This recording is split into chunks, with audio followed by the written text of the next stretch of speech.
The newest in the Otome game craze is here. Yes, Endo and Kobayashi Live, the latest on Tsundere Villainess Lieselotte. This is a series that is airing in the winter 2023 anime season. Honestly, for myself, I think I overhyped myself coming into this show because literally when it was previewed, I was like, oh my gosh, this is going to be absolutely hilarious. You got a tsundere in there. I'm always for tsunderes. It doesn't look like an isekai yet. We never know.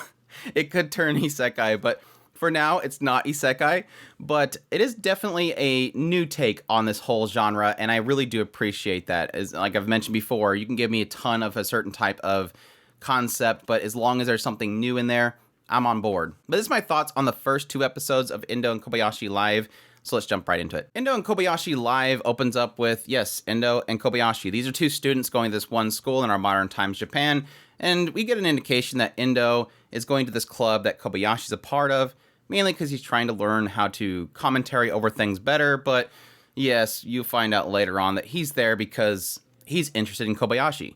Kobayashi is a dork. She is really into Otome games, and she badly wants Endo to play this recent Otome game that she is absolutely on board with. She's played all the routes, she's absolutely in love with it, and yes, the main thing is that she's absolutely in love with Liselotte, the villainess of the game. She's a super tsundere. Well, at some point when the 2 of them are alone in the club together, Kobayashi starts to play the game and gets Endo to play with her. And she kind of thinks, okay, you're trying to help with your commentary. Why don't you commentary over the game?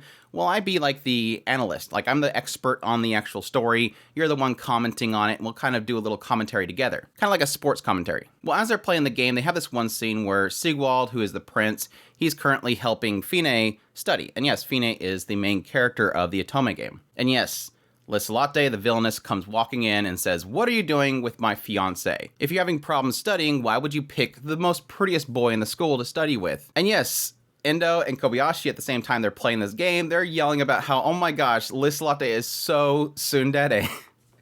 And something magical happens. Sig is able to hear the voices of both Endo and Kobayashi. He believes they're the voice of the gods. And yes, he's questioning, what is this tsundere thing they're talking about? And quickly, both Endo and Kobayashi realize, wait, his messages on the screen is implying that he hears what we're saying. And so Endo's like, whoa, this is a cool game. It actually has voice recognition. And Kobayashi's like, no, it doesn't have that feature. What'd you press? But yes, they go ahead and they test it. So Kobayashi goes, okay, Sig, kiss Liselotte.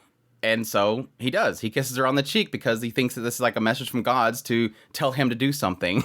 And this sets Kobayashi off. She is absolutely thrilled because, again, this is her favorite character, and technically in the game, the villainess, she dies in every route. Every route you go in, she gets possessed by this witch, goes crazy and evil, and then she gets killed. Well, there's one route that she does live, and that's the harem route where everybody falls in love with Fine, the main character. And what Kobayashi and Endo end up deciding is they want to help to see if they can figure out a way to get Liselotte to live through the game. And yes, get Sig to fall in love with her. But they don't want to spoil things for Sig. They don't want to reveal too much to him and mess up the game. So they decide to give him little tidbits of information and yes, commentary over the course of the story to help him win the heart of Liselotte, at least to see the true side of her. Because the problem with Liselotte is, yes, she is a massive tsundere.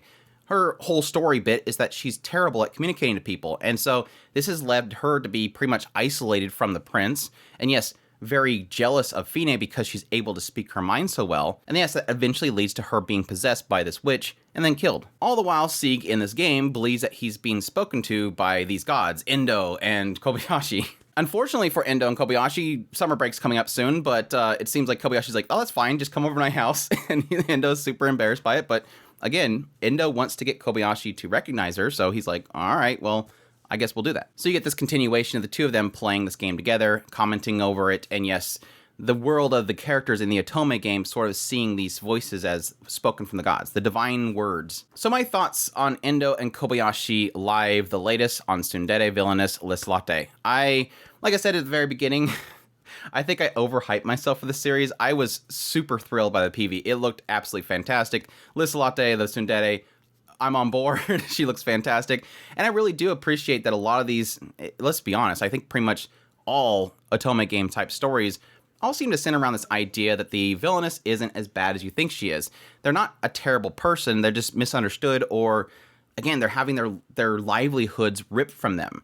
I mean, that's just like the whole thing with Otome game is tough for mobs. The idea there is that, yeah, of course she's mad. She spent her entire life preparing for the day that she would marry this person, and this person just came out of nowhere and swept him off his feet. But like I said, the big twist here for an Otome game type story is the commentary aspect. The idea of these two that are pretty much commenting on a video game, and it's affecting the video game. And the video game can, at least for now, Sieg can hear them and thus react to it and have that little extra information that he needs to change the story completely. And I do like it. I do appreciate that aspect of these two characters. Endo's starting to get into the characters, even though before he didn't care.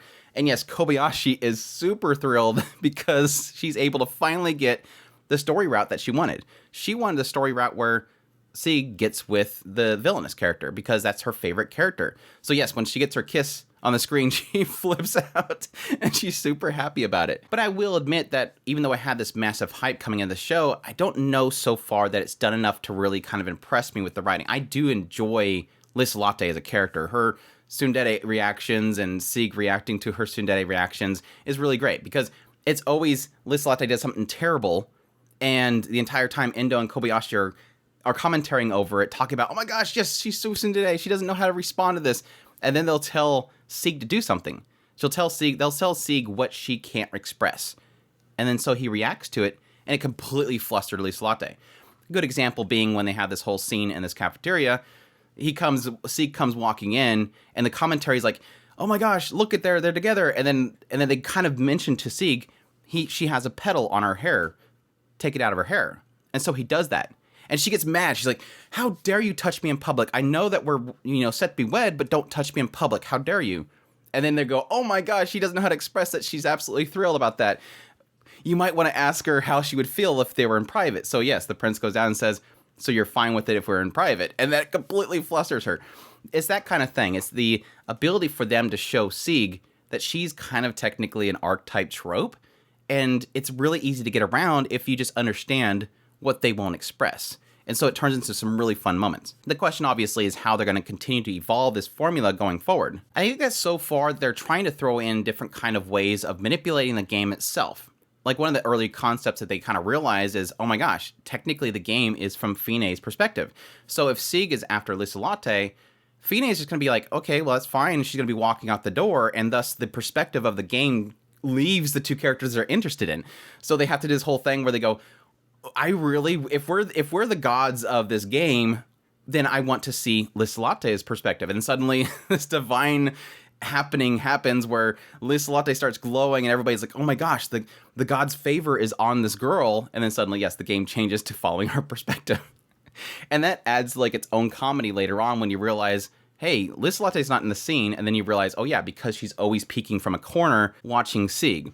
So it turns into some really cool little mechanics that they're kind of shifting with as it goes along. And additionally, they're trying to introduce other concepts of the game, like the fact that Baldur, which is one of the love interests, technically every single love interest route of the game, other characters die.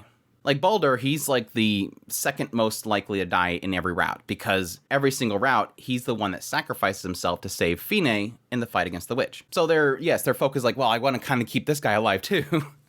So they're trying to avoid flags, and they're trying to show Siegwald that Liselotte loves him, and at the same time, they're just kind of doing this commentary over it. But again, despite my kind of overhyping myself, I do realize this show hasn't really done much to really blow me away. The comedy's not making me laugh out loud. The story itself isn't doing anything super incredible. It is unique, it feels unique, but it still hasn't quite gotten that big hook. I guess when I sit back and realize it, yeah, that technically, if you think about it, besides Endo and Kobayashi commenting over this thing, the characters are technically kind of generic. And until they kind of start introducing some things to really change these characters, they're not going to really stand out. They've technically done that with Fine, if you think about it. Because at some point, because they've kind of shifted things around so much, it seems as if Fine became level 99 and she's super OP, and that could be possibly because they set her up with Baldur, and they've been trained together for some threat that they've kind of warned them about. But yeah, overall though, I'm enjoying it still. Again, I think I overhyped myself.